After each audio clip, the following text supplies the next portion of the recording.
কি ভালো লাগছে আমার শিমগুলো, যেন মনে হচ্ছে গাছ থেকে আমি তুলে এনেছি। এই কি ভালো লাগছে, বাজার থেকে কেনা তবে। আর শাকগুলো দেখুন কি সুন্দর সতেজ, কি ভালো লাগছে। এই কুটেছি, রান্না করব। এই যে বেগুন আলু আর এই সিম করছি, দেখতে পাচ্ছেন। আনাজগুলো হলেই হলে আমি দেবো শাকটা। মোটামুটি আনাজগুলো তো দেওয়া হয়ে গেল। এবার আমি একটু খুঁটি দিয়ে নেড়ে নেবো। তা শাকটা মোটামুটি সেদ্ধ হালকা জলেতে হালকা করে গরম করে ভাবিয়ে মতো করে নিয়ে আসে। এবার এটা আমি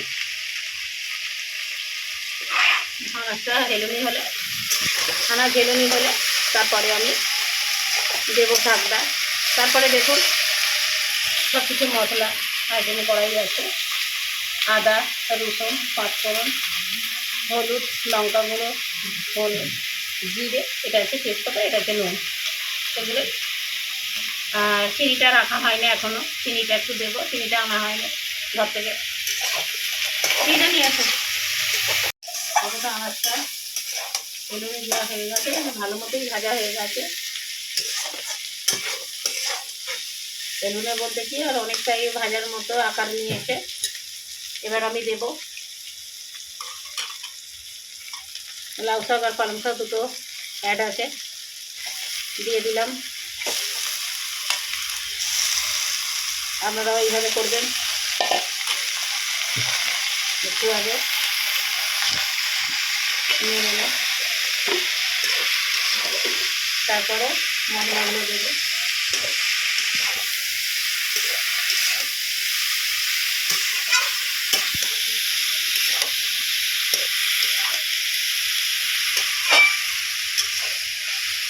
এবার আমি কী কী দিচ্ছি এটাই দেখার পালা আপনাদের।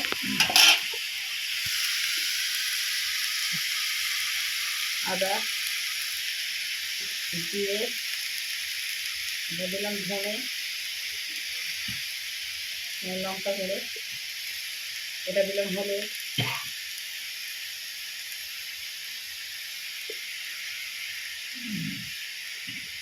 এটা দিলাম চিনি, এটা একটু দিলাম রসুন টেস্ট করার জন্য, ভালো লাগবে খেতেও। নুন দিয়ে দিলাম, পাঁচফোড়ন তেজপাতা পরে দেবো। এর সঙ্গে দিয়ে দিলাম একটুখানি জল। এবার আমি এটাকে একটু নেড়ে দেবো, এদিক ওদিক করে নেড়ে আর একটু জল দিয়ে চাপা দিয়ে দেবো।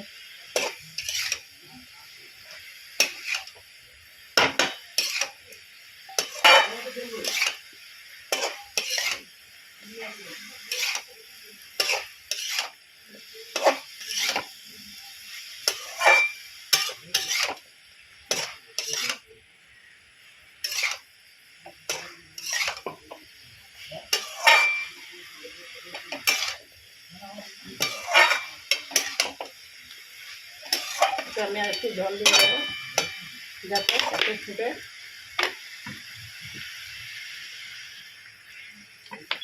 একটু না জল দিলে ফুটবে না, ভালো না ফুটলে এগুলো শক্ত থেকে যাবে, যার কারণে একটু জল দিয়ে দিলাম। একটু ফুটুক, তারপরে দেখবো, দেখে নামিয়ে নেব। কম দেবো তেজপাতা দিয়ে আর পাঁচফোড়ন দিয়ে নামিয়ে নেব। শুকনো হয়ে গেল, এবার ফোড়ন দেবার কাজ। এবার নেড়ে নিই।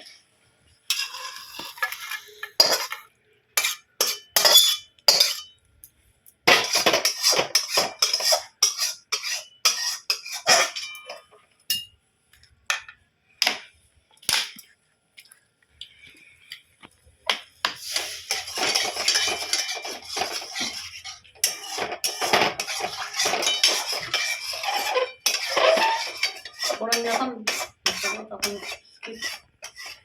পাঁচফোড়ন দিয়েছি।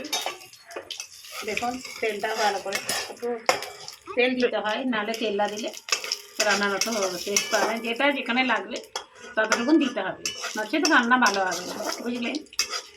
তা আমার যতটুকু লাগবে আমার তরকারি দেখছেন অতটা, তো সেই অনুযায়ী আমার তেল আছে। তবেই তরকারি সব দিক থেকে মেটাল সব কিছু ঠিকঠাক দিলে তবেই টেস্টফুল হবে। এবার আমি ঢেলে দেব। দেখুন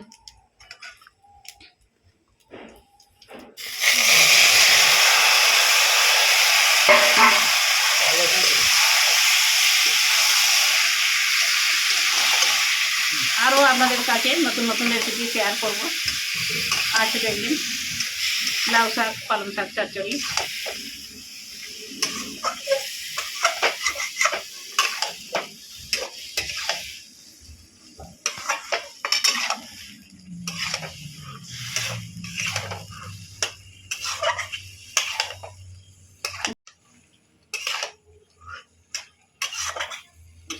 এবার আমি মাংসটা একটু হালকা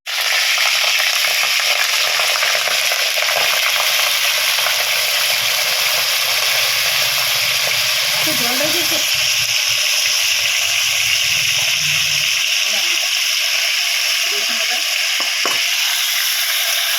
এবার আমি একটু নেড়ে নেব।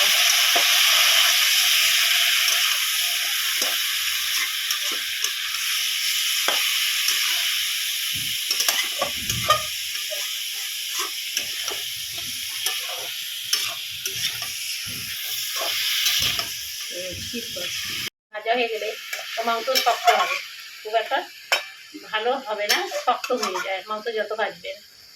যার জন্য আমি ঢেলে দিলাম, সেইখানে দিয়ে সব ঢেলে দিলাম। এবার আমি দেব কড়াই তেল।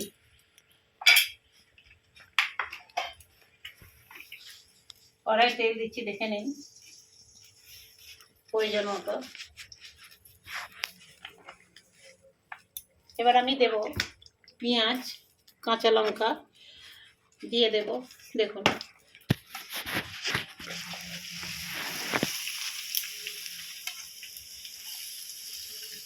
দেখুন পেঁয়াজগুলো খুব ভালো কোটা হয়েছে মিহি মিহি করে, আরও মিহি মিহি হয়, খুব ব্যস্ত ছিলাম তার জন্য একটু কম হয়েছে। লঙ্কাটা একটু পরে দেবো, নাহলে লঙ্কা পুরো ভাজা হয়ে গেলে, লঙ্কা যদি ভাজা হয়ে যায় না তখন লঙ্কাটা কিছু অস্তিত্ব থাকে না, যার জন্য হাফ পেঁয়াজ হয়ে যাবে, তারপরেই আমি লঙ্কাটা দেবো। অর্ধেক অংশ হয়ে যাবে তারপরেই দেবো, পেঁয়াজটা অর্ধেক অংশ হয়ে গেলে। আর এটা আমি ভালো করে এখন ভাজতে থাকি, তারপরেই লঙ্কা দেবো।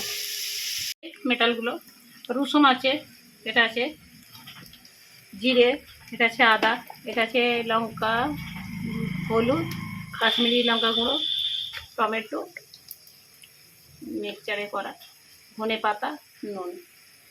এবার আমি এখন দেব রসুন আর আদাটা দেব।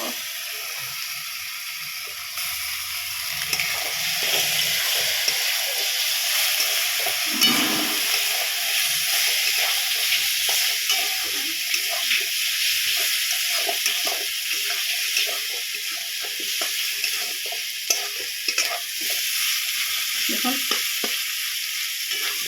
মোটামুটি হয়ে গেছে, অসুবিধা হবে না বলে।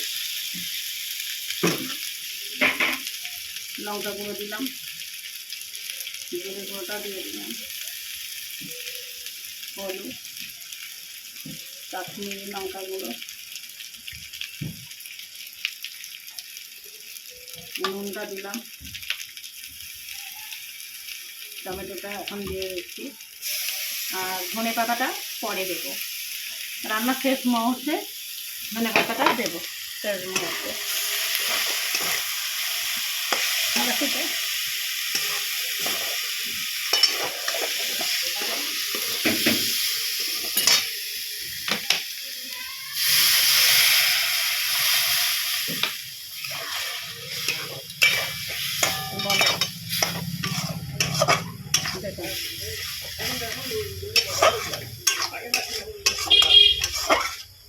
এরপরে দেবো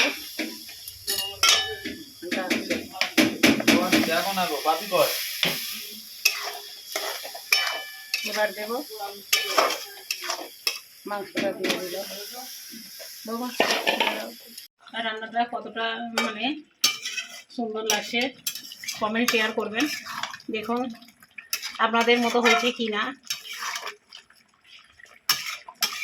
দেখুন আমি এবার রান্নাটা কিন্তু এবার ঢেলে দেব, যেহেতু হয়ে গেছে। কিন্তু এটা ভাতের তো যা একটু জল রাখতে হয়েছে, জল জল। তা নাহলে শুকনো রুটির হলে শুকনো হতো, ভাতে মাখানোর অসুবিধে হবে তো, যার জন্যে একটু ঝোল ঝোল রাখতে হয়েছে। তা আমার রান্না কমপ্লিট, এবার আমি ঢেলে দিলাম। আপনারাও চলে আসুন, কতটা টেস্টি হয়েছে আপনারা টেস্ট করতে চলে আসুন।